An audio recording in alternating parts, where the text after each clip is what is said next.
മണിപ്പൂർ കലാപത്തിന് ഇന്ന് 2 വർഷം പൂർത്തിയാകുന്നു. രാഷ്ട്രപതി ഭരണം ഏർപ്പെടുത്തിയെങ്കിലും ഇതുവരെ മണിപ്പൂരിൽ സമാധാനം പുനഃസ്ഥാപിക്കാൻ സാധിച്ചിട്ടില്ല.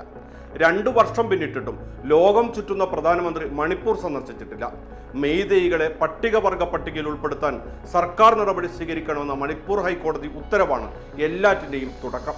ഇതിനെതിരെ 2023 മെയ് 3 ചുരാചന്ദ്പൂരിൽ നടന്ന ട്രൈബൽ സോളിഡാരിറ്റി മാർച്ചോടെയാണ് കലാപം ആരംഭിക്കുന്നത്.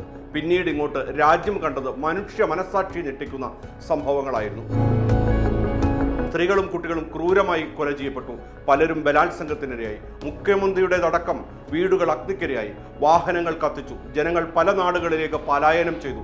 ഔദ്യോഗിക കണക്കുകൾ പ്രകാരം 250-ലധികം പേരാണ് കൊല്ലപ്പെട്ടത്. 60,000-ഓളം പേർ പലായനം ചെയ്തു. കലാപം ആരംഭിച്ച് 2 വർഷം പിന്നിടുമ്പോഴും മണിപ്പൂരിൽ ഇതുവരെ സമാധാനം പുനഃസ്ഥാപിച്ചിട്ടില്ല.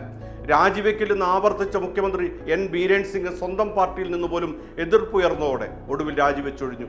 പുതിയ മുഖ്യമന്ത്രിയെ കണ്ടെത്താൻ BJP ശ്രമിച്ചെങ്കിലും പരാജയപ്പെടുകയായിരുന്നു. പിന്നാലെ സംസ്ഥാനത്ത് രാഷ്ട്രപതി ഭരണം ഏർപ്പെടുത്തി.